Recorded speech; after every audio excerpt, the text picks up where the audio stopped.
ජීව විද්‍යාව පස්වන ඒකකයේ තුන්වන පාඩම් මාලාව සමගින් තමයි ඔබ මේ එකතු වන්නේ. එහි හතරවන පරිච්ඡේදයේ සමගින් තමයි අද අපි ආරම්භ කරන්නේ. දරුවනේ සතුන්ගේ පරිවහනය කියන තුන්වන පාඩමේ පස්වන ඒකකයේ තුන්වන පාඩම් මාලාවේ හතරවෙනි පරිච්ඡේදය. දැන් අද අපි කතා කරන්නේ හර්ට් සන්නායක පද්ධතිය පිළිබඳවයි. අපි තුන්වන පරිච්ඡේදයේ තුලදී හෘදයේ ව්‍යුහය ඒ වගේම හෘදය තුල ක්‍රියාකාරීත්වය කොහොමද වෙන්නේ කියන එක සම්පූර්ණයෙන්ම පැහැදිලි කළා.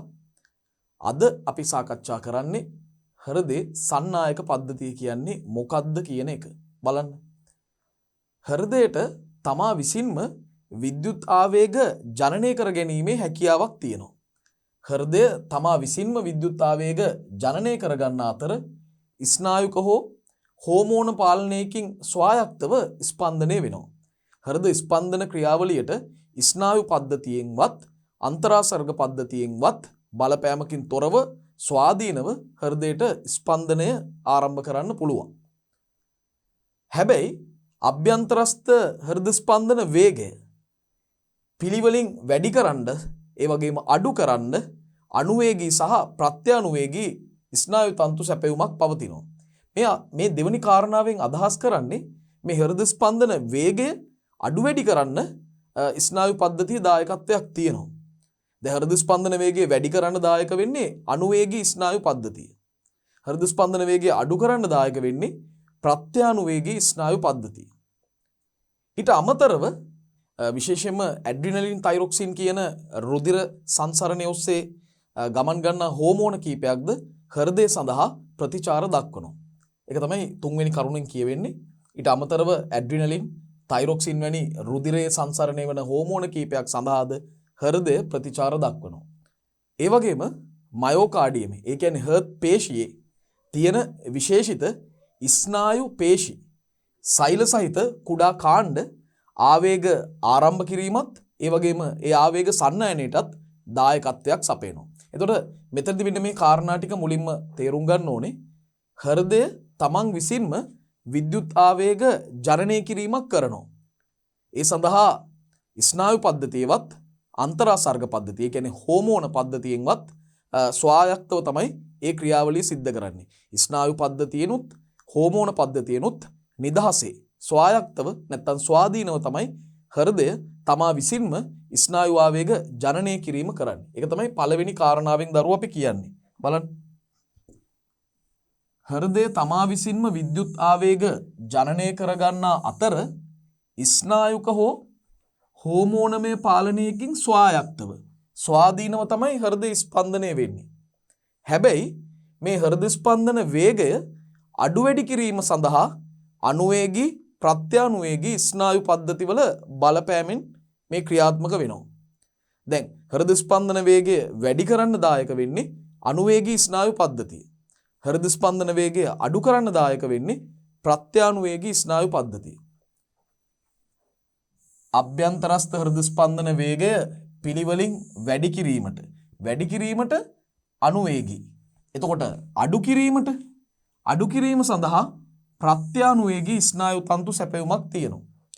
මීට අමතරව ඇඩ්‍රිනලින් තයිරොක්සින් මේ වගේ රුධිර සංසරණය වන හෝමෝනත් හෘදය සඳහා ප්‍රතිචාර දක්වනවා. ඒ කාරණාව අපි කිව්වා. ඇඩ්‍රිනලින් තයිරොක්සින් වගේ හෝමෝන හෘදය සඳහා ප්‍රතිචාර දක්වනවා. ඊළඟ කාරණාව තමයි මයෝකාඩියම එහෙම නැත්නම් හර්ට් පේශිය සලකපුවම ඒ හර්ට් පේශියේ ඉන්නවා ස්නායු පේශි සෛල කාණ්ඩ වගේක් කුඩා සෛල කාණ්ඩ වගේක් ඒව මගින් තමයි මේ ආවේග ආරම්භ කිරීමත් ආවේග සන්නයන ක්‍රියාවලිය පවත්වා ගැනීමත් සිදු කරන්නේ. හරියටම පිහිටීම දැනගන්න ඕනේ මයෝකාඩියමේ තියෙන විශේෂිත ස්නායු පේශි සෛල සහිත කුඩා කාණ්ඩ. මෙන්න මේ වචනේ වැදගත්. මෙන්න මේ වචන ටික. ස්නායු පේශි සෛල සහිත කුඩා කාණ්ඩ.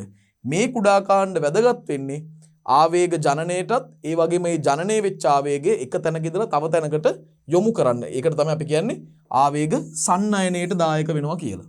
ඒතර ආවේග ආරම්භ කරන්නත් ආවේග සන්නයනයටත් දායක වෙනවා. දැන් අපිට පුළුවන් මේ හර්ට් සන්නායක පද්ධතිය නැත්නම් හර්ට් සනාල පද්ධතියට අයත් කොටස් මොනවද කියලා අඳුර ගන්න. දැන් දරුවනේ අපිට ඉදිරිපත් කරන්න පුළුවන් මෙන්න හර්ට් සන්නායක පද්ධතිය. හර්ට් සනාල පද්ධතිය කියන්නේ මෙන්න මේ කොටසටම තමයි. දැන් මෙතන ප්‍රධාන වශයෙන්ම අපිට දකින්න පුළුවන් SA ගැටය. SA ගැටයට විවහාරයේදී අපි කියන්නේ සයනෝ හර්ට් කර්ණික ගැටය කියලා. සයනෝ හර්ට් කර්ණික ගැටය. ඊළඟ අනිත් එක තමයි AV ගැටය. AV ගැටය. කර්ණික කෝෂික ගැටය. ඊළඟට කර්ණික කෝෂික ගොනුව නැත්නම් අපි ඒකට කියනවා හිස් කදම්බය කියලා. ගොනුවෙන් බෙදුණු ශාඛා සවසානයේදී පර්කින්ජි තන්තු. පර්කින්ජි තන්තු. මෙන්න මේ කොටස් පහෙන් තමයි හර්ට් සන්නායක පද්ධතිය, හර්ට් සන්නයන පද්ධතිය, හර්ට් සනාල පද්ධතිය මේ ඕනම නමකින් හඳුන්වන්නේ එකම පද්ධතියක්. එය සකස් වෙලා තියෙන්නේ. ඉතින් මෙන්න මේ කොටස් ගැන අධ්‍යයනය තමයි අපි ඊළඟට කරන්නේ. මොනවද? SA ගැටය, නැත්නම් සයනෝ හර්ට් කර්ණික ගැටය, AV ගැටය, ඒ කියන්නේ කර්ණික කෝෂික ගැටය සහ කර්ණික කෝෂික ගොනුව, හිස් කදම්බය කියලාත් කියනවා. ගොනුවෙන් බෙදුණු ශාඛා සහ අවසාන වශයෙන් පර්කින්ජි තන්තු. පර්කින්ජි තන්තු. එමනම් අපි යොමු වෙමු මේ සන්නයන පද්ධතිය ගැන තවදුරටත් හදාරන්න. මේ බලන්න. SA ගැටය පිහිටන්නේ මෙන්න මෙතන. මෙතන SA ගැටය. AV ගැටය. හිස් ගොනුවේ වම් ශාඛාව සහ දකුණු ශාඛාව. ශාඛා දෙකක්. ඒතර හිස් ගොනුව මෙන්න මේ වගේ ස්ථානයක තියෙන්නේ. හිස් ගොනුව. ඒ වගේම පර්කින්ජි තන්තු. මේ තියෙන පර්කින්ජි තන්තු. මේ තමයි හර්ට් සන්නයන පද්ධතියේ මූලික කොටස් ටික. මොනවාද? SA ගැටය, නැත්නම් සයනෝ හර්ට් කර්ණික ගැටය, ඊළඟට AV ගැටය, කර්ණික කෝෂික ගැටය, ඒ වගේම හිස් ගොනුව, ගොනුවෙන් බෙදුණු ශාඛා සහ පර්කින්ජි තන්තු. දැන් මේ එක් එක් කොටස ගැන අපි අධ්‍යයනය කරන්නයි යන්නේ. මොකද්ද SA ගැටය කියන්නේ? දරුවනේ SA ගැටය කියලා අදහස් කරන්නේ විශේෂණය වෙච්ච කුඩා සෛල සමූහයක්. නැත්නම් කුඩා සෛල ස්කන්ධයක්. විශේෂණය වෙච්ච සෛල තමයි මේවා. මේවා සාමාන්‍ය සෛල නෙමෙයි, විශේෂණය වෙච්ච කුඩා සෛල ස්කන්ධයක් තමයි අපි කියන්නේ SA ගැටය කියලා. මේ SA ගැටය කොතනද තියෙන්නේ? මේක දකින්න ලැබෙන්නේ අපිට උත්තර මහා ශිරාව විවෘත වන ස්ථානයට ආසන්නව දකුණු කර්ණිකාවේ. දකුණු කර්ණිකාවේ මයෝකාඩියම තුල නැත්නම් දකුණු කර්ණිකාවේ මයෝකාඩියම නැත්නම් හර්ට් පේශිය තුල තමයි දකින්න ලැබෙන්නේ. SA ගැටේ දකින්න ලැබෙන්නේ උත්තර මහා ශිරාව ආරම්භ වන ස්ථානයට ආසන්නව දකුණු කර්ණිකාවේ මයෝකාඩියමේ. ඒ පිහිටීම ඔබ අනිවාර්යයෙන්ම දැනගත යුතුයි. හෘදයේ සංකෝචනය සඳහා උත්තේජ ජනනය වෙන්නේ SA ගැටේ. හෘදයේ සංකෝචනය වීමට අවශ්‍ය උත්තේජය ආරම්භ වෙන්නේ, ජනනය වෙන්නේ, හටගන්නේ SA ගැටේම තමයි. හෘද ස්පන්දනය ආරම්භ කිරීමත් ඒ වගේම එහි රිද්මයානුකූල ස්පන්දනයේ සැකසීමත් ඇති කරන්නේ SA ගැටේ. හෘද ස්පන්දනය ආරම්භ කරන එකත් ඒ වගේම එහි රිද්මයානුකූල ස්පන්දනය සැකසීමත් ආරම්භ කරන්නේ SA ගැටේ. ඒ වගේම SA ගැටේට විශේෂ නමක් පාවිච්චි කරනවා හර්ට් ගතිකරය කියලා. හර්ට් ගතිකරය කියලත් හඳුන්වනවා. ඒකට මූලිකම හේතුව තමයි මේ හෘද ස්පන්දනය ආරම්භ කිරීම සහ එහි රිද්මයානුකූල ස්පන්දනයේ සැකසීම ඇති කරන්නේ SA ගැටේ හින්දා. ඒ වගේම හෘද ස්පන්දන වේගය ස්වයං සාධක ස්නායු පද්ධතිය මගින් ඇතිවන උත්තේජනයත් ඒ වගේම ඇඩ්‍රිනලින්, තයිරොක්සින් වගේ හෝමෝන සහ උෂ්ණත්වය ආදී සාධක මගින් වෙනස් වෙන්න පුළුවන්. මේ හෘද ස්පන්දන වේගය වෙනස් කරන්න දායක වෙනවා ස්වයං සාධක ස්නායු පද්ධතියෙන් ඇතිවන උත්තේජන. ඒ කියන්නේ අනුවේගී සහ ප්‍රත්‍යානුවේගී ස්නායු පද්ධති වලින් ඇති කරන උත්තේජන බලපානවා. ඒ වගේම ඇඩ්‍රිනලින්, තයිරොක්සින් වගේ හෝමෝන. ඒ හෝමෝන වල බලපෑමත් ඒ වගේම උෂ්ණත්වය වගේ මේ භෞතික සාධක මගින් නැත්නම් ඒ පරිසර සාධක මගිනුත් හෘද ස්පන්දන වේගය අඩු වැඩි කරන්නට දායකත්වයක් සපයනවා. ඔන්න ඔය කාරණා ටික දරුවනේ හොඳින් අවබෝධ කරගන්න ඕනේ. අපි දැන් සාරාංශයකට එමු. SA ගැටේ කියන්නේ මොකද්ද?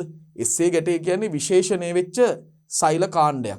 විශේෂණය වෙච්ච සෛල කාණ්ඩයක් නැත්නම් විශේෂණය වූ කුඩා සෛල ස්කන්ධයක් කියලාත් අපිට කියන්න පුළුවන්. ඊළඟට දෙවනියට දැනගන්න ඕන කාරණාව තමයි SA ගැටේ පිහිටීම. මේක හරියටම දැනගන්න ඕනේ. SA ගැටේ පිහිටීම ගැන විභාගවලදී නිතරම අහනවා. SA ගැටේ පිහිටන්නේ උත්තර මහා ශිරාව. එහෙම නැත්නම් අපි තව වචනකින් කියනවා කලින් පරිච්ඡේදයේදී අපි ඉගෙන ගත්ත పూర్ව මහා ශිරාව. මේ උත්තර මහා ශිරාව නැත්නම් పూర్ව මහා ශිරාව ආරම්භ වන ස්ථානයට ආසන්නව දකුණු කර්ණිකාවේ මයෝකාඩියමේ තමයි පිහිටන්නේ. එහෙනම් පිහිටීම තමයි උත්තර මහා ශිරාව විවෘත වන ස්ථානයට ආසන්නව දකුණු කර්ණිකාවේ මයෝකාඩියම තුල පිහිටලා තියෙනවා. උත්තර මහා ශිරාව දකුණු කර්ණිකාවට විවෘත වන ස්ථානයට ආසන්නව දකුණු කර්ණිකාවේ මයෝකාඩියම තුල තමයි පිහිටන්නේ මේ එස්සේ ගැටේ. දැන් හෘදේ සංකෝචනය සඳහා උත්තේජ ජනනය වන්නේ එස්සේ ගැටේ මගින්. හෘදේ සංකෝචන සඳහා අවශ්‍ය වන උත්තේජ ජනනය වෙන්නේ එස්සේ ගැටෙන්ම තමයි. තුන්වෙනි කාරණාව. හෘදේ සංකෝචන සඳහා උත්තේජ ජනනය වන්නේ එස්සේ ගැටේ මගින්. ඒ වගේම හෘද ස්පන්දනය ආරම්භ කිරීමත් එහි රිද්මයානුකූල සංකෝචනය නැත්නම් රිද්මයානුකූල ස්පන්දනය සැකසීමත් සිද්ධ කරන්නේ එස්සේ ගැටේ. ඒ හින්දා මෙස්සේ ගැටේට හෘදේ ගතිකරය කියලත් කියනවා. එතකොට බලන්න හෘද ස්පන්දනය ආරම්භ කිරීම එහි රිද්මයානුකූල ස්පන්දනයේ සැකසීම මේ දෙකම ඇති කරන්නේ එස්සේ ගැටේ. ඒ හින්දා යාට හෘද ගතිකරය කියලා විශේෂ නමකිනුත් හඳුන්වනවා. හැබැයි හෘද ස්පන්දන වේගය ස්වයන් සාධක ස්නායු පද්ධතිය මගින් ඇති කරන උත්තේජන මගින් ඒ වගේම ඇඩ්‍රිනලින් තයිරොක්සින් වගේ හෝමෝන මගින් ඒ වගේම උෂ්ණත්වය වගේ මේ පාරිසරික භෞතික සාධක මගිනුත් වෙනස් වෙන්න පුළුවන් කියන එක මතක තියාගන්න ඕනේ. හෘද ස්පන්දන වේගයේ ස්වයන් සාධක ස්නායු පද්ධතිය මගින් ඇති කරන උත්තේජනයේ ඒ වගේම ඇඩ්‍රිනලින් තයිරොක්සින් වගේ හෝමෝන ඒ වගේම උෂ්ණත්වය ආදී මගින් වෙනස් වෙන්න පුළුවන්. ඔන්න ඔය කාරණා හොඳින් අවබෝධ කරගන්න ඕනේ. අපි ඊළඟ කොටසට යමු. දැන් දරුවනේ අපි ඊළඟට සාකච්ඡා කරන්නේ AV ගැටය ගැන. ඒ කියන්නේ කර්ණික කෝෂික ගැටය. දැන් කර්ණික කෝෂික ගැටේ නැත්තම් AV ගැටයත් විශේෂණය වෙච්ච සෛල කුඩා සෛල ස්කන්ධයකින් තමයි සමන්විත වෙන්නේ. මේද විශේෂණය වූ කුඩා සෛල ස්කන්ධයක්. ඒ වගේම මේ AV ගැටේ පිහිටන්නේ වම් සහ දකුණු කර්ණිකා බිත්ති අතර. වම් සහ දකුණු කර්ණිකා බිත්ති අතර තමයි AV ගැටය පිහිටන්නේ. ඊළඟට වැදගත්ම කාරණාව තමයි මේ AV ගැටේ මගින් කරන්නේ මොකද්ද? AV ගැටේ මගින් කර්ණිකාවල ඉඳලා කෝෂිකා වෙත මේ විද්‍යුත් ආවේග සන්නයනය කිරීම කරනවා. කර්ණිකාවල සිට කෝෂිකා දක්වා විද්‍යුත් ආවේග සන්නයනය කරන්නේ කවුද? AV ගැටේ මගින්. දැන් යනුව පළවෙනි කාරණා තුන අපි බලමු. AV ගැටේ කියන්නේ විශේෂණය වෙච්ච කුඩා සෛල ස්කන්ධයක්. ඒක පිහිටන්නේ වම් සහ දකුණු කර්ණිකා බිත්ති අතර. ඒ වගේම AV ගැටේ මගින් කර්ණිකාවල ඉඳලා කෝෂිකා වෙත විද්‍යුත් සංඥා සම්ප්‍රේෂණය කරනවා. මොන ඔය කාරණා තුන මතක තියාගන්න ඕනේ. ඊළඟට අපි කතා කරනවා ඊළඟ කොටස් ටික.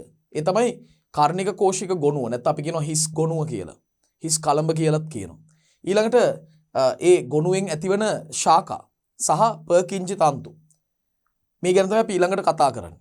දැන් AV ගොනුව කියන්නේ තන්තු ස්කන්ධයක්. තන්තු වලින් හැදිච්ච ස්කන්ධයක්. තන්තු වලින් නිර්මාණය වෙච්ච ස්කන්ධයක් තමයි AV ගොනුව කියන්නේ. ඒක ආරම්භ වෙන්නේ AV ගැටයෙන් තමයි පැන නගින්නේ. AV ගැටයෙන් තමයි පැන නගින්නේ. ඊළඟට කෝෂිකාන්තර ආවාරය. ඒ කියන්නේ කෝෂිකා දෙක බෙදෙන බිත්තියට තමයි අපි කියන්නේ කෝෂිකාන්තර ආවාරය කියලා. ඒ කෝෂිකාන්තර ආවාරයේ ඉහළ අන්තයේදී ඉහළ අන්තයේ පිහිටි කෝෂිකා කර්ණිකා වෙන් කරන තන්තුමය මුදුව. ඒ තන්තුමය මුදුව හරහා තමයි AV ගොනුව පැමිණිලා අවසානයේදී ශාඛා දෙකකට බෙදෙනවා වම් සහ දකුණු ලෙස. කෝෂිකාන්තර ආවාරයේ ඉහළ අන්තයේ පිහිටන කෝෂිකා කර්ණිකා වෙන් කරන තන්තුමය මුදුව. ඒ තන්තුමය මුදුව හරහා AV ගොනුව ඇවිල්ලා අවසානයේදී වම් සහ දකුණු ලෙස ශාඛා දෙකකට බෙදෙනවා. ඊට පස්සේ කෝෂිකා මයෝකාඩියම තුලදීම මේ ශාඛා තවදුරටත් සියුම් තන්තු වලට බෙදෙනවා. වෙන් වෙනවා. අන්න ඒ තන්තු වලට තමයි කියන්නේ පර්කින්ජේ තන්තු නැත්නම් පර්කින්ජි තන්තු කියන්නේ ඒවට. කෝෂිකාවේ මයෝකාඩියමේදී මේ ශාඛා දෙක වම් සහ දකුණු ශාඛා දෙක තවදුරටත් සියුම් තන්තු වලට බෙදෙනවා.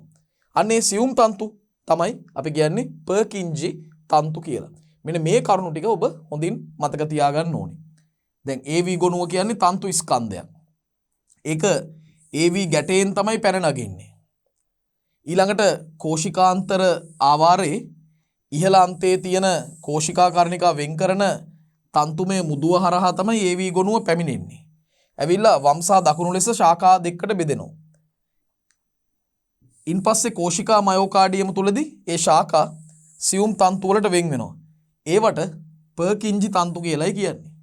ඔන්න ඔය මූලික කාරණා ටික අවබෝධ කරගන්නට අවශ්‍යයි. ඊළඟට දැන් මේ AV ගොනුවේ ශාඛා සහ පර්කින්ජි තන්තු මගින් AV ගැටේ සිට මයෝකාඩියමේ අග්‍රය දක්වා විද්‍යුත් ආවේගය සම්ප්‍රේෂණය කරනවා. AV ගොනුවේ ශාඛා පර්කින්ජි තන්තු වලින් මොකද කරන්නේ? AV ගැටේ ඉඳලා මේ මයෝකාඩියමේ අග්‍රය දක්වාම විද්‍යුත් ආවේග සම්ප්‍රේෂණය කිරීමක් සිද්ධ කරනවා. ඒ විද්‍යුත් ආවේගවල ප්‍රතිඵලයක් විදිහට තමයි දරුවනේ මේ කෝෂිකා දෙකම සංකෝචනය ආරම්භ කරන්නේ. කෝෂිකා සංකෝචනය ආරම්භ කරන්නේ ඒ විද්‍යුත් ආවේගවල ප්‍රතිඵලයක් විදිහට.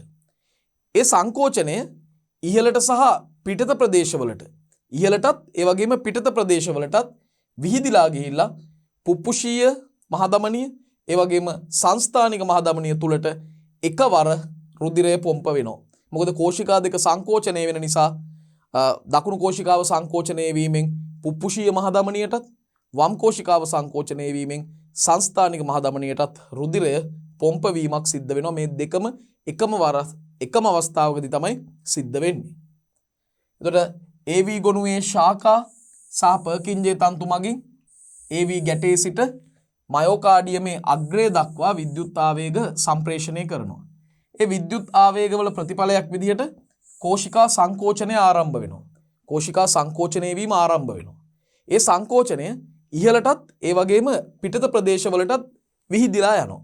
උඩටත් යනවා පිටත ප්‍රදේශවලටත් විහිදිලා ගිහිල්ලා පුප්පුෂීය මහධමනිය සහ සංස්ථානික මහධමනිය තුලට මේ මහධමනි දෙකම තුලට එකවර රුධිරය පොම්ප වීමක් සිද්ධ වෙනවා. සංකෝචන ඉහළට පිටත ප්‍රදේශවලට විහිදිලා ගිහිල්ලා පුප්පුෂීය ධමනියත් සංස්ථානික මහධමනියත් තුලට එකවර රුධිරය පොම්ප වෙනවා. එකවර රුධිරය පොම්ප කිරීමක් සිද්ධ වෙනවා. ඔන්න ඔය කාරණා ටික තමයි හර්ට්ස් සන්නයන පද්ධතිය පිළිබඳව අපිට ඉගෙන ගන්නට තියෙන්නේ.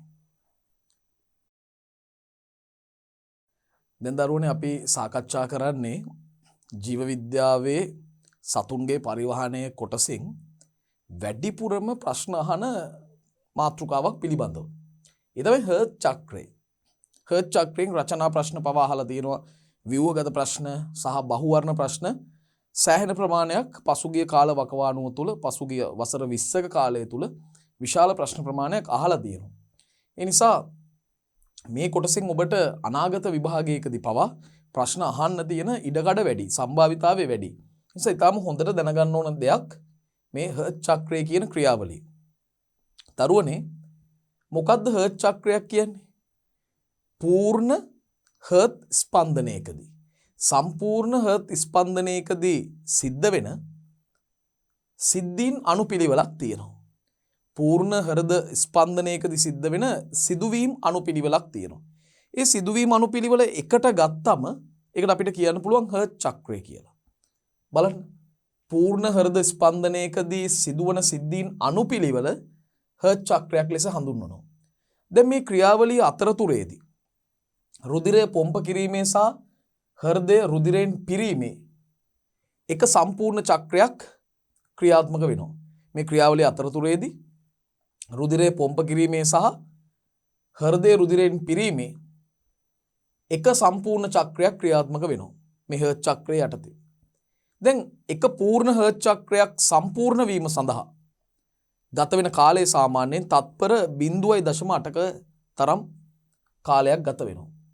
එක පූර්ණ හර්ට් චක්‍රයක් සඳහා තත්පර 0.8ක කාලයක් ගත වෙනවා. එක තත්පරයක්වත් යන්නේ නැහැ. 0.8ක් වගේ සුළු කාලයක් තමයි යන්නේ.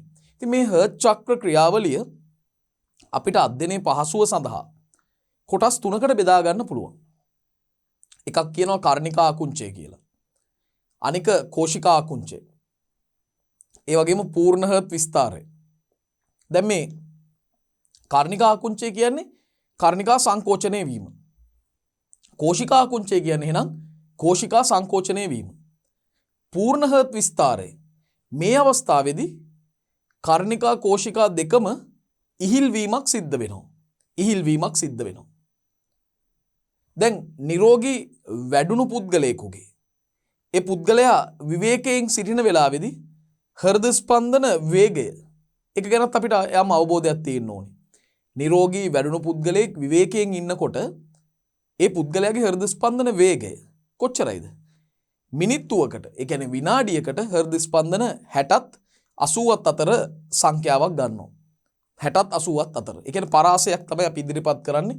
ඒ අතර පරාසය තමයි තියෙන්නේ නිරෝගී වැඩුණු පුද්ගලයෙකුගේ විවේකීව සිටින විට හෘද ස්පන්දන වේගය මිනිත්තුවකට 60ත් 80ත් අතර ස්පන්දන ප්‍රමාණයක් සිද්ධ වෙනවා. හරි. එහෙනම් දරුවනේ මේ හර්ට් චක්‍රය ගැන මූලික අදහසක් ඔබට දැන් ලැබෙන්නට ඇති. පූර්ණ හර්ට් ස්පන්දනයකදී හෘදය තුල අනුපිළිවෙලින් සිදුවන ක්‍රියාවන් තමයි නැත්නම් සිද්ධීන් අනුපිළිවෙලක් තමයි හර්ට් චක්‍රයක් කියලා අදහස් කරන්නේ. එතකොට මේ ක්‍රියාවලියේදී රුධිරය පොම්ප කිරීමත් ඒ වගේම හෘදයේ රුධිරයෙන් පිරී යාමත් සම්පූර්ණ චක්‍රයක් ක්‍රියාත්මක වෙනවා. එක හර්ට් චක්‍රයක් සඳහා ගත වන කාලය තත්පර 0.8ක් පමණ වෙනවා. හරි. අපි මේ කාරණා ටික මතක් කරගමු සාරාංශයකට. පූර්ණ හර්ට් ස්පන්දනයකදී සිදුවන සිද්ධීන් අනුපිළිවෙල තමයි හර්ට් චක්‍රයක් කියලා කියන්නේ. පූර්ණ හර්ට් ස්පන්දනයකදී දැම්ම පාඩම් කරගන්න පූර්ණ හර්ට් ස්පන්දනයකදී සිදුවන සිද්ධීන් අනුපිළිවෙල.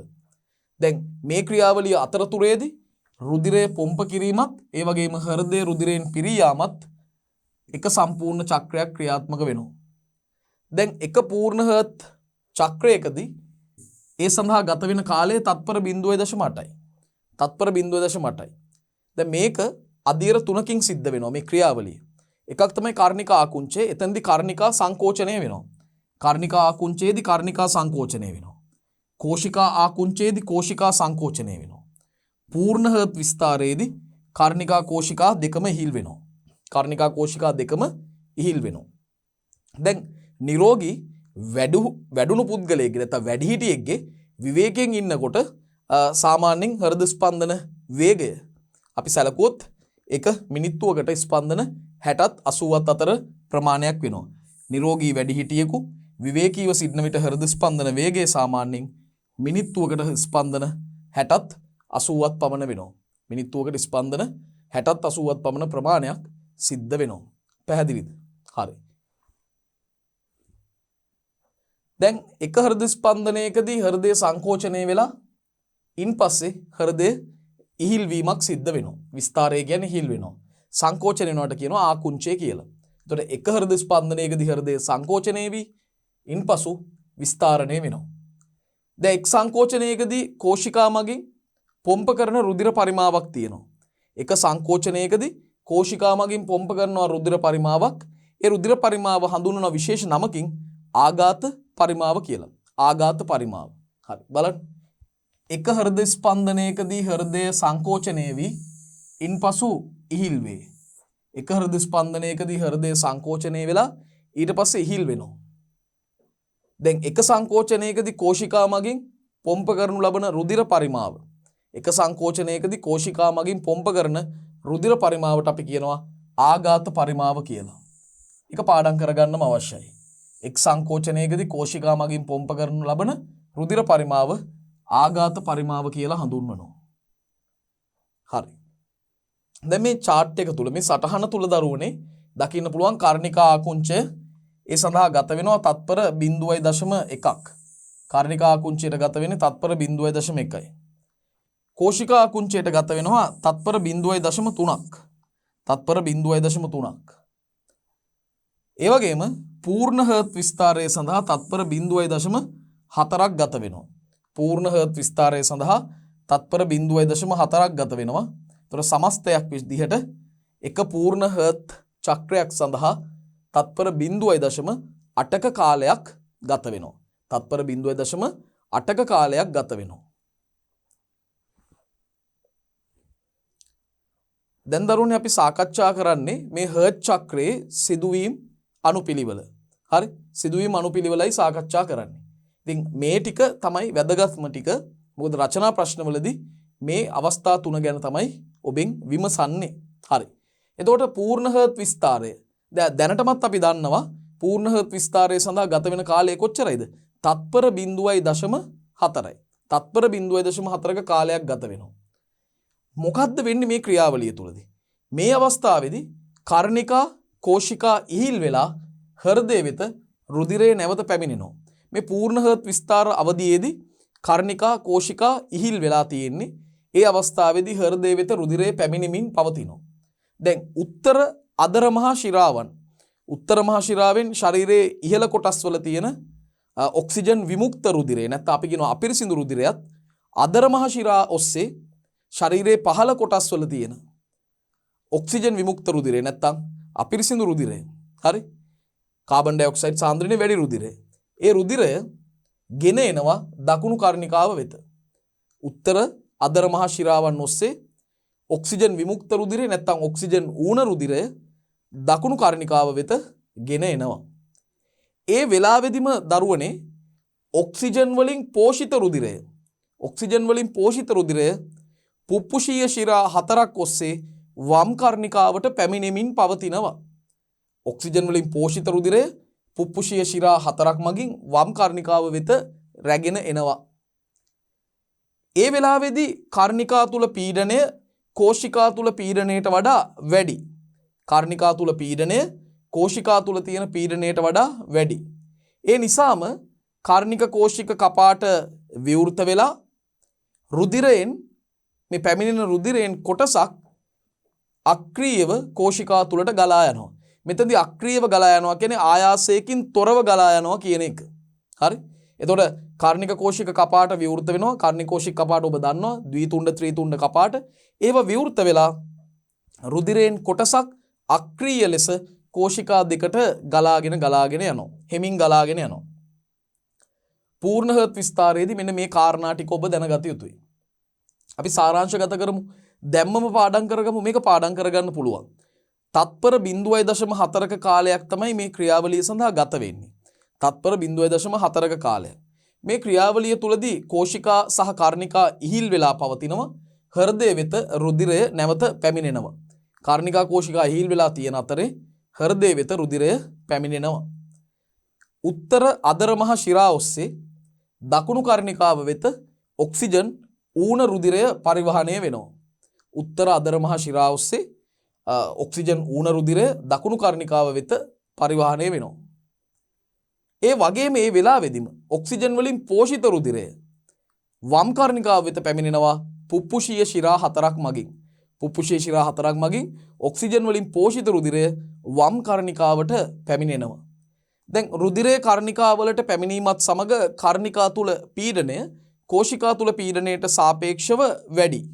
ඒ නිසාම කර්ණික කෝෂික කපාට විවෘත වෙලා රුධිරයෙන් කොටසක් අක්‍රීය ලෙස ගලාගෙන යනවා කෝෂිකා වලට.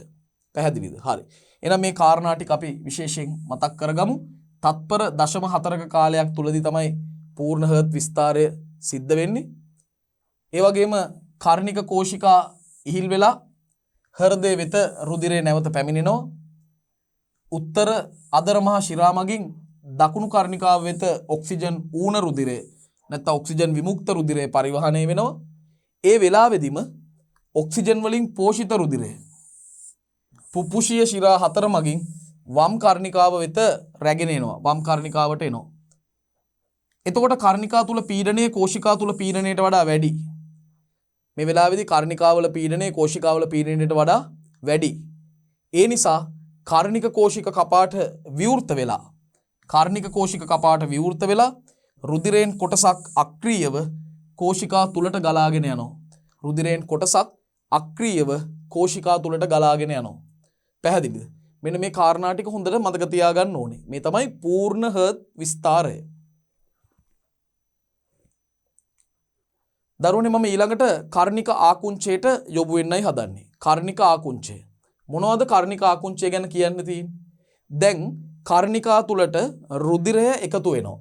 රුධිරය එකතු වුණාට පස්සේ කර්ණිකා ක්‍රමයෙන් රුධිරයෙන් පිරෙද්දි දරුවනේ එස්සේ ගැටය උත්තේජනය වෙනවා. මොකක්ද එස්සේ ගැටය කිව්වේ? සයනෝ හර්ට් කර්ණික ගැටය. එස්සේ ගැටය හෘදයේ ගතිකරය. අපි කලින් කතා කරා මේවා. එතකොට මේ එස්සේ ගැටේ උත්තේජනය වෙනවා. එතකොට කර්ණිකා දෙකෙහිම මයෝකාඩියම ඔස්සේ කර්ණිකා දෙකේම මයෝකාඩියම ඔස්සේ පැතිර යන විදිහට එස්සේ ගැටේ මගින් සංකෝචක තරංග ආරම්භ කරනවා. හරි? කර්ණිකා දෙකේම මයෝකාඩියම දිගේ පැතිරලා යන විදිහට ව්‍යාප්ත වී යන පරිදි එස්සේ ගැටේ මගින් සංකෝචක තරංගයක් ආරම්භ කරනවා. එතකොට මොකද්ද වෙන්නේ? කර්ණිකාවල ඉතිරි වෙලා තියෙන රුධිරය කොටසක් අක්‍රීයව කෝෂිකාවලට ගියානේ. ඒ ඇරෙන්නේ අනික් ඉතිරි වෙලා තියෙන රුධිරයත් කෝෂිකාවලට ගලා යනවා. එතකොට කර්ණිකා සම්පූර්ණයෙන් හිස් වෙනවා. කර්ණිකා හිස් වෙන කම්ම කෝෂිකාවලට ඉතිරි රුධිරය ගලාගෙන එනවා. එතෙන්දී කර්ණිකා සංකෝචනය වෙලා තමයි මේ රුධිරය ගලාගෙන යන්නේ. මේ ක්‍රියාවලිය සඳහා තත්පර 0.1ක කාල පරිච්ඡේදයක් ගත වෙනවා. තත්පර 0.1ක කාලයක් මේ සඳහා ගත වෙනවා. හරි. එතකොට බලන්න. කර්ණිකා තුලට රුධිරය පැමිණුනහම එස්සේ ගැටේ උත්තේජනය වෙනවා. කර්ණිකාවලට රුධිරය පැමිණුනහම එස්සේ ගැටේ උත්තේජනය වෙනවා. ඊට පස්සේ කර්ණිකා දෙකේම මයෝකාඩියම ඔස්සේ පැතිරිලා යන විදිහට එස්සේ ගැටේ මගින් සංකෝචක තරංග ආරම්භ කරනවා. මයෝකාඩියම ඔස්සේ පැතිරිලා යන විදිහට එස්සේ ගැටේ මගින් සංකෝචක තරංග ආරම්භ කරනවා. ඒ අනුව කර්ණිකාවල තවදුරටත් ඉතිරි වෙලා තියෙන රුධිරයත් කෝෂිකාවලට ගලා ගිහිල්ලා කෝෂිකා පිරෙනවා රුධිරයෙන් කර්ණිකා හිස් වෙනවා. මේ ක්‍රියාවලියට තත්පර 0.1ක කාලයක් ගත වෙනවා. තත්පර 0.1ක කාලයක් යනවා. හරි. එතකොට කර්ණිකා තුලට රුධිරය ආවට පස්සේ එස්සේ ගැටේ උත්තේජනය වෙනවා. ඊට පස්සේ කර්ණිකා දෙකේම මයෝකාඩියම් ඔස්සේ පැතිරලා යන විදිහට එස්සේ ගැටේ මගින් සංකෝචක තරංගයක් ආරම්භ කරනවා. ඒ අනුව කර්ණිකාවල ඉතුරු වෙලා තියෙන රුධිරයත් කෝෂිකා වෙත ගලා ගිහිල්ලා කර්ණිකා හිස් වෙනවා. මේ වැඩේට තත්පර 0.1ක කාලයක් ගත වෙනවා. තත්පර 0.1ක කාලයක් මේ ක්‍රියාවලිය සඳහා ගත වෙනවා. දරුවනේ දැන් අපි කතා කරන්නේ කෝෂිකා ආකුංචය පිළිබඳව. දැන් අපි කතා කරා පූර්ණ විස්තරය. ඊළඟට කර්ණිකා ආකුංචය කතා කරා. එහෙනම් අවසානයේට දැන් තියෙන්නේ අපිට කෝෂිකා ආකුංචය ගැන කතා කරන්න. දැන් කර්ණික පේශිය ඔස්සේ මේ විද්‍යුත් ආවේගය AV ගැටේ වෙත පැමිණෙනවා. එස්සේ ගැටයෙන් ජනනය වෙච්ච ඒ විද්‍යුත් ආවේගය එනවා AV ගැටයට. දැන් එතකොට මොකද වෙන්නේ? එතකොට AV ගැටය තමන්ගේ විද්‍යුත් ආවේග ක්‍රියාරම්භ කරනවා. එස්සේ ගැටේ ඉඳලා AV ගැටයට විද්‍යුත් ආවේග ආවට පස්සේ AV ගැටේ මොකද කරන්නේ? තමන්ගේ විද්‍යුත් ආවේග ක්‍රියාරම්භ කරලා AV ගොනුව ගොනුවේ ශාඛා අපි ශාඛා දෙකක් තියෙනවා කිව්වනේ. ඒ වගේම ඒ ශාඛා තවදුරටත් සියුම් තන්තු වලට බෙදෙනවා කිව්වා. ඒ සියුම් තන්තු වලට කිව්වා පර්කින්ජි තන්තු කියලා. මේව හරහා කෝෂිකා පේශි වෙත ඊටාම ඉක්මනින් අර AV ගැටයෙන් නිර්මාණය වෙච්ච ක්‍රියාරම්භ වෙච්ච ආවේග පැතිරවීමට සලස්වනවා. ඔක තමයි මුලින්ම වෙන්නේ. මොකද්ද මුලින්ම වෙන්නේ? කර්ණික පේශිය ඔස්සේ විද්‍යුත් ආවේග AV ගැටයට පැමිණෙනවා. එතකොට AV ගැටය උත්තේජනය වෙලා තම විද්‍යුත් ආවේග ක්‍රියාරම්භ කරලා AV ගොනුව ඒ වගේම ගොනුවෙන් ඇතිවන ශාඛා සහ ඒවා තවදුරටත් බෙදීමෙන් ඇතිවන සියුම් තන්තු වර්ගයක් වන පර්කින්ජේ තන්තු දක්වා මේ ආවේග සම්ප්‍රේෂණය කරනවා. අවසානයේදී කෝෂිකා පේශි වෙත ඉතා ඉක්මනින් මේ ආවේගය පැතිරවීමට සලස්වනවා. ඊට පස්සේ කෝෂිකා බිත්ති හරහා හෘදයේ අග්‍රයේ ඉඳන් ඉහළ ප්‍රදේශයට මේ සංකෝචක තරංගය ගමන් කරනවා. කෝෂිකාවේ බිත්ති හරහා හෘදයේ අග්‍රයේ ඉඳලා ක්‍රමක්‍රමයෙන් ඉහළට සංකෝචක තරංගය ගමන් කරනවා. ඒකේ ප්‍රතිඵලයක් විදිහට දරුවනේ කෝෂිකා දෙකම ඒ කියන්නේ දකුණු කෝෂිකාවත් වම් කෝෂිකාවත් කියන මේ දෙකම එක විට සංකෝචනය වෙනවා. එකවර සංකෝචනය වෙනවා. එනෝ දැන් අපි මේ කාරණා තුන සලකා බලමු. බලන්න. කර්ණික පේශිය ඔස්සේ විද්‍යුත් ආවේග AV ගැටය වෙත පැමිණි විට AV ගැටයට ආවම AV ගැටය තම විද්‍යුත් ආවේග ක්‍රියාරම්භ කර AV ගැටය තමන්ගේ විද්‍යුත් ආවේගය ක්‍රියාරම්භ කරනවා. AV ගැටය වෙත ආවට පස්සේ ඊට පස්සේ මොකද වෙන්නේ? AV ගොනුව ගොනුවේ ශාකා සහ පර්කින්ජේ තන්තු හරහා මේ පර්කින්ජේ තන්තු හරහා කෝෂිකා පේශි වෙත ඉතා ඉක්මනින් මේ ආවේගය මේ සංකෝචක තරංගේ පතුරලව පැතිරවීමට සලස්වනවා. ඊට පස්සේ මොකද වෙන්නේ? කෝෂිකා බිත්ති හරහා හෘදයේ අග්‍රයේ ඉඳලා ඉහළට සංකෝචක තරංගේ පැතිර යනවා. ඒකේ ප්‍රතිඵලයක් විදිහට කෝෂිකා දෙකම එකවර සංකෝචනය වෙනවා. දෙකම එකවර සංකෝචනය වෙනවා. දැන් මොකද වෙන්නේ?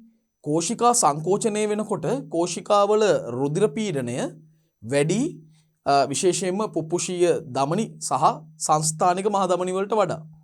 උදාහරණයක් ගත්තොත් අපි ගමු දකුණු කෝෂිකාව. දකුණු කෝෂිකාවේ පීඩනය රුධිර පීඩනය වැඩි පුප්පුෂීය මහ ධමනියට වඩා. මහ ධමනියේ රුධිර පීඩනයට වඩා. එතකොට වෙන්නේ දකුණු කෝෂිකාව සංකෝචනය වෙනවත් එක්කම දකුණු කෝෂිකාව තුල තියෙන පීඩනය පුප්පුෂීය ධමනි තුල පවතින පීඩනයට වඩා වැඩි නිසා, ඒ වගේම වම් කෝෂිකාව සංකෝචනය වෙනකොට වම් කෝෂිකාව තුල තියෙන රුධිර පීඩනය සංස්ථානික මහ ධමනිය තුල තියෙන රුධිර පීඩනයට වඩා වැඩි නිසා මොකද වෙන්නේ? මේ අඩසඳ කපාට විවෘත වෙලා රුධිරය ඇතුල් වෙනවා පුප්පුෂීය මහ ධමනියටත් සංස්ථානික මහ ධමනියටත්. දකුණු කෝෂිකාව සංකෝචනය වෙද්දී පුප්පුෂීය අඩසඳ කපාට විවෘත වෙලා පුප්පුෂීය මහ ධමනියට රුධිරය ඇතුල් වෙනවා. වම් කෝෂිකාව සංකෝචනය වෙද්දී මොකද වෙන්නේ? සංස්ථානික අඩසඳ කපාට විවෘත වෙලා සංස්ථානික මහ ධමනියට රුධිරය ගලාගෙන යනවා. බලන්න. දකුණු කෝෂිකාව තුල පීඩනය පුප්පුෂීය ධමනි තුල පවතින පීඩනයට වඩා වැඩි. ඒ වගේම වම් කෝෂිකාව තුල පීඩනය මහ ධමනිය, මෙතනින් අදහස් කරන්නේ සංස්ථානික මහ ධමනිය තුල තියෙන පීඩනයට වඩා වැඩි. ඒ හින්දා පුප්පුෂීය ඒ වගේම සංස්ථානික මහ ධමනි කපාට, මෙතන අඩසඳ කපාට දෙකක් තියෙනවානේ, පුප්පුෂීය අඩසඳ කපාටයයි සංස්ථානික මහ ධමනි කපාටයයි. මේ කපාට විවෘත වෙලා පිළිවෙලින් පුප්පුෂීය ධමනියටත් සංස්ථානික මහ ධමනිය තුලටත් රුධිරය ගලාගෙන යනවා. රුධිරය ගලාගෙන යනවා. දැන් මේ කෝෂිකා සංකෝචනයේදී ජනනය වන මේ අධික පීඩනය නිසාම කර්ණික කෝෂික කපාට වැහිලා යනවා. අපි දන්නවා කර්ණික කෝෂික කපාට කියන්නේ ද්විතුණ්ඩ ත්‍රිතුණ්ඩ කපාට. ඒව වැහිලා ගිහිල්ලා රුධිරය ආපසු කර්ණිකාවලට ගලා යන එක වළක්වනවා. කපාටවල කාර්යයක් නේක. එතකොට කෝෂිකා සංකෝචනයේදී ජනනය වන අධික පීඩනය නිසා කර්ණික කෝෂික කපාට වැහිලා ගිහිල්ලා රුධිරය ආපසු කර්ණිකා තුලට ගැලීම වළක්වනවා. කෝෂිකා සංකෝචනයේදී ජනනය වන අධික පීඩනය මගින් කර්ණික කෝෂික කපාට වැසී ගොස් රුධිරය ආපසු කර්ණිකා තුලට ගැලීම වළක්වන්න පුළුවන්, වැළකෙනවා. මේ කෝෂිකා ආකුංචයට ගත වන කාලය අපි දැනටමත් දන්නවා තත්පර 0.3ක කාලයක් ගත වෙනවා. කෝෂිකා ආකුංචය සඳහා තත්පර 0.3ක කාලයක් දරුවනේ ගත වෙනවා. අවසාන වශයෙන් මෙන්න මේ කාරණාත් ඔබට දැනුවත් කරන්නට කැමතියි. කෝෂිකා ඉහිල් වුණාට පස්සේ මොකද වෙන්නේ? මේ කෝෂිකා ඉහිල් වුණාට පස්සේ ඒවා තුල පීඩනය ක්‍රමක්‍රමයෙන් අඩු වෙලා පහළ බහිනවා. එතකොට පුප්පුෂීය සහ සංස්ථානික මහ ධමනි කපාට වැහෙනවා. පුප්පුෂීය මහ ධමනි කපාටයත් සංස්ථානික මහ ධමනි කපාටයත් වැහෙනවා. පුප්පුෂීය ධමනිය සහ මහ ධමනිය තුල පීඩනය කෝෂිකා තුල පීඩනයට වඩා ඒ මොහොතේ වැඩි වෙනවා. ඒ මොහොතේදී මහ ධමනිය තුල තියෙන පීඩනය වම් කෝෂිකාවේ තියෙන රුධිර පීඩනයට වඩා වැඩි. පුප්පුෂීය මහ ධමනියේ තියෙන පීඩනය දකුණු කෝෂිකාවේ තියෙන පීඩනයට වඩා වැඩි. බලන්න. කෝෂිකා ඉහිල් වූ පසු ඒවා තුල පීඩනය පහළ බහිනවා. පීඩනය අඩු වෙනවා. එතකොට පුප්පුෂීය සහ මහ ධමනි කපාට වැහෙනවා. පුප්පුෂීය අඩසඳ කපාටයයි සංස්ථානික මහ ධමනි කපාටය කියන මේ කපාට දෙකම වැහෙනවා. පුප්පුෂීය ධමනිය සහ මහ ධමනිය තුල පීඩනය කෝෂිකා තුල පීඩනයට වඩා වැඩි වෙනවා. කෝෂිකා තුල පීඩනයට වඩා වැඩි වෙනවා. පැහැදිලිද? අවසාන වශයෙන් හෘදේ කුටීර තුල තියෙන පීඩනයට අනුකූලව හෘදය සහ විශාල වාහිනීවල කපාට විවෘත වීම වැසීම සිද්ධ වෙනවා. මේ හෘදේ කුටීර තුල තියෙන රුධිර පීඩනයට අනුව තමයි හෘදය සහ විශාල වාහිනීවල තියෙන කපාට විවෘත වීම සහ ඒ වගේම වැසී යාම සිද්ධ වෙන්නේ. කපාටවල විවෘත වීමේ සහ වැසී යාමේ අනුපිළිවෙල එක් දිශාවකට පමණක් එක දිශාවකට පමණක් රුධිරය ගලා යාම තහවුරු කරනවා. අපි දන්නවා අපි කලින් පරිච්ඡේදයේදීත් කිව්වා මේ කපාටවල ක්‍රියාකාරීත්වය නිසා රුධිරය එක දිශාවකට පමණයි ගලන්නේ. ඊට ප්‍රතිවිරුද්ධ දිශාවට රුධිරය ගලා යාම සම්පූර්ණයෙන් වළක්වනවා. ඒකයි මෙතනදී කියන්නේ. හෘදයේ කුටීර තුල තියෙන පීඩනයට අනුකූලව හෘදය හා විශාල වාහිනීවල කපාට විවෘත වීම සහ වැසී යාම සිද්ධ වෙනවා. මේ කපාටවල විවෘත වීමේ සහ වැසී යාමේ අනුපිළිවෙල නිසා එක දිශාවකට පමණක් රුධිරය ගලා යාම තහවුරු වෙනවා. එක දිශාවකට පමණක් රුධිරය ගලා යාම තහවුරු වෙනවා. එතකොට දරුවනේ මේ කොටස තුලදී අපි සාකච්ඡා කරා හර්ට් සන්නයන පද්ධතිය පිළිබඳවත් ඒ වගේම හර්ට් චක්‍රය පිළිබඳවත් මූලික කාරණා සියල්ලම 4 වන පරිච්ඡේදය යටතේ සාකච්ඡා කළා. මම 5 වන පරිච්ඡේදය යටතේ සාකච්ඡා කිරීමට සූදානම් වෙන්නේ රුධිර පීඩනය සම්බන්ධයෙන්. ඒකත් මේ පාඩමේ ඉතාම වැදගත් කොටසක්. හරි. ඒ නිසා අපි රුධිර පීඩනය සමග අනතුරු එකතු වෙමු. ඉතින් ඔබට සුබ දවසක්.